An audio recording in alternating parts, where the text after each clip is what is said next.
How are you guys doing? Today is Thursday, March 3rd, 2022. I'm James Sims, and for this episode of The Elite, I'm going to do an elite individual profile for Antonio Rüdiger. The elite German defender for Chelsea turns 29 today, and my intention with this episode, of course, is to focus on his impact and how he has been an elite defender, an elite soccer player, one of very few of players that have reached his level of ability in a sport where you have hundreds of thousands of people that are vying for the very few finite spots that he has. And of course, within this episode, I'm going to zoom in and look at how he's been able to impact this game on a micro level, looking how he's been able to impact every game, every season, here in, here out. And I'm going to look at a macro level and look at how he's been able to impact the game as a whole. If you're not familiar with this game, he is a 6'3" center back. He's very physical, and considering Chelsea has been one of the more dominant defenses and they've been holding up a lot of trophies recently, and I do think that Germany is most likely on its way back as a national team, I do think Antonio Rüdiger is becoming one of the more prominent defenders, especially one of the more dominant defenders in the world, especially in Europe at this time. And just to get into his story a little bit, he's originally from Berlin. He, of course, would find himself moving through the German youth programs until he ended up playing for Stuttgart. He would make his official debut for Stuttgart in his age 18 season. He made his very first start in the 2011-2012 season. He only made one start that year. That year, Stuttgart would end up finishing sixth. He would also end up playing about 18 games on the Stuttgart second team, as he had to switch time between both teams, as of course that's what's expected for teenagers playing for senior clubs, especially in their home country. Following that first season, he would be called back to play for both sides for Stuttgart and Stuttgart 2. However, in his age 19 season with the club in 2012-2013, he played more games with the top Stuttgart team. He started 11 of the 16 games he played in a season where Stuttgart would finish with the 12th best record. However, they would go on to be runners-up in the DFB Pokal. They would go all the way to the final, where they would end up losing to Bayern Munich by a goal, as within that season itself. In the Bundesliga, the Stuttgart team would concede only 16 goals in the 16 matches they played, as they had about 4 clean sheets. In the 4 games in the Pokal, they would have a couple clean sheets as well. Not to mention that in 2012, 2013, they would go on to play in the Europa League, but they, of course, would end up just getting knocked out that season in the round of 16. In the round of 16, however, they would effectively get themselves knocked out. In the round of 16, the team that would knock them out would be Lazio. Lazio lost to Fenerbahce, and Fenerbahce lost to Benfica in the semifinals. Benfica would end up losing to Chelsea in the final. So you get a sense that he was starting to be a little bit more in the action. So his third season playing for Stuttgart, if we include his season where he played only one game, his third season would be his age 20 season in 2013-2014. He would start all 30 of the games he played in a season where Stuttgart would finish 15th total in the Bundesliga. They would end up getting knocked out in the playoff stages of the Europa League, so they weren't necessarily doing incredibly well within those schedules. But Rüdiger was able to score his first 2 goals in the Bundesliga within his age 20 season. But that team as a whole would allow 47 goals in those 30 games. They would only finish with 5 clean sheets in those games. And in the one Pokal game he played, the team would concede about 2 goals. The team wasn't necessarily doing that well. However, in 2014, Antonio Rüdiger would make his international debut for Germany.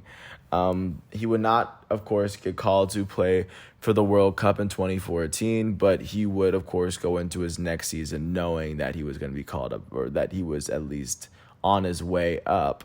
His last season at Stuttgart would be his age 21 season, his fourth season with the team. And in that season, he would go on to start 18 of the 19 games he played in a season where Stuttgart would finish 14th in Germany. Not to mention that he would also play one more game for Stuttgart too. And also within that season itself, his last season in the Bundesliga, the team would allow 33 goals in the 19 games he played, as the team was not necessarily, it wasn't necessarily his fault that the team didn't necessarily want him. However, Serie A team Roma would eventually take him on loan after that season. And of course, the loan would turn into a buy. But his loan season on loan in Roma, which would be his last season under control in Stuttgart, was his age 22 season in 2015-16. In that season, he will go on to start 29 of the 30 games he played in a season where Roma would finish as the third best team in Italy. This was the year after they had finished second, however. They would finish pretty close towards the top. They would finish in the round of 16 in the Coppa Italia, as they would see themselves losing to Spezia. And of course, in the Champions League round of 16, Roma would find themselves losing to Real Madrid, who went on to beat Atletico Madrid in the final itself. Rudiger would add 2 goals as a defender. On the defensive side of the ball, he would concede 27 goals in the the team would concede 27 goals in the 30 matches he played. He had 8 clean sheets. In the 6 Champions League games he played, that would eventually see them lose to Real Madrid in the first round. He would concede, the team would concede 15 goals, as the team only had 1 clean sheet in that year. Because of an injury that he suffered, he will go on to miss the Euros in 2016, even though he more than likely would have made the team for Germany. Germany would make it all the way to the semifinals, where they were knocked out by France, as Griezmann would end up scoring 2 goals in that tournament in order to knock them out. But following that 2016 summer, Rudiger would return, as Roma would actually buy him off of the loan from Stuttgart. And initially, he signed a 4-year contract with Roma. So he would go on to play his second and what would be his final season with Roma, his age 23 season in 2016-2017. In Serie A, he would start 25 of the 26 matchups he played in a season where Roma would finish as runners-up in Serie A for the 3rd time in a 4-year span. First time with Rudiger there. This is when Dzeko would lead the team in scoring, when he would have the most goals he would have for Roma. Looking at how they fared how he fared in Serie A himself, the team would concede 23 goals in 26 matches, as his team would finish with 11 clean sheets. This would be the first time that a team that he was on finished with a double-digit amount of clean sheets. In the Coppa Italia, he would play 4 matches and concede 5 goals in a run where Roma would lose in the round of 16. In the round of 16, Roma would end up losing to Torino, who ended up losing to Juventus in the quarterfinals, as Juventus ended up winning this tournament. Additionally, they would end up getting knocked down to the Europa League, as they ended up losing in the round of 16 this year in the Europa League. Once they made it to the round of 16, they got knocked out by Lyon. Lyon got knocked out by Ajax in the semifinals, and Ajax lost to Manchester United in the final. So that's, of course, how that tournament ended. But following that 2016-17 season, where, of course, Rudiger once again would show that he was one of the reasons that one of the better units in Europe, he would eventually catch the eye of Chelsea. And then Chelsea would eventually sign Rudiger to a 5-year deal following that 2017 season, which may come up at the end of this year. So Antonio Rudiger would go on to start in his very first season in Chelsea in his age 24 season in 2017-18. He would start all 25 of the 27 matchups in the Premier League, as Chelsea would go on to finish fifth in the entire league. This was the year after they had won. However, they would go on to win the FA Cup final after they had beat Man U this year. They were able to win that trophy at the very least. In his very first season, Rudiger was able to add 2 goals and an assist, at least in Premier League play. In those 27 games, the team would concede 21 goals as they finished with 13 clean sheets. And then within the, looking at the trophy in which they won, the road to the FA Cup would see the team allow only 1 goal in the 6 matches that they played. In their League Cup match, he would score a goal and concede 2 in 5 games, as Chelsea would see themselves losing in the semifinals. Once they made it to the Community Shield that year, they would end up finishing runners-up as they lost to Arsenal on penalty kicks, as the team would allow only 1 goal in that one game. Not to mention that Chelsea would also go on to compete in Champions League that year. And in that year, they would end up losing in the round of 16, as the team that knocked them off would end up being Barcelona. Barcelona lost in the next round to Roma. Roma lost in the semifinals to Liverpool, and Liverpool would end up losing in the final to Real Madrid. Once that season came to a close, Antonio Rudiger would represent Germany in an international tournament for the very first time. He would make the 23-man squad for the 2018 FIFA World Cup. He would go on to play for the second group stage match, and he would go on to play a couple others. He would go on to he would go on to play only that matchup itself, as in that second group stage matchup, Germany would only allow 1 goal to Sweden, as they would end up winning that matchup. And once that World Cup came to an end, because they wouldn't make it out of group stage, this would lead to Antonio Rudiger's second full season at Chelsea. His second full season at Chelsea would see him start all 33 of the games he played in the Premier League, in a season where Chelsea would finish with the 3rd best record in the Premier League. I'm looking at how he fared within the Premier League itself that season. The team would allow 34 goals in the 33 matches he played, as they finished with 12 clean sheets. This would be the 3rd season in a row he played for a domestic side that had finished with a double-digit amount of clean sheets within the year. Looking at how they fared outside of that, they would finish in the 5th round of the FA Cup. In the FA Cup, in the 2 games he played, they would allow 2 goals, as they actually had 1 clean sheet in one of the games. They would go on to finish as runners-up in the EFL Cup, as they ended up losing to Manchester City. Within the EFL Cup, the Chelsea side would allow 2 goals in the 4 matches that he played, as they would finish with 2 clean sheets. Additionally, Chelsea would go on to finish as runners-up in the Community Shield as well, as they lost this matchup to Manchester City as well.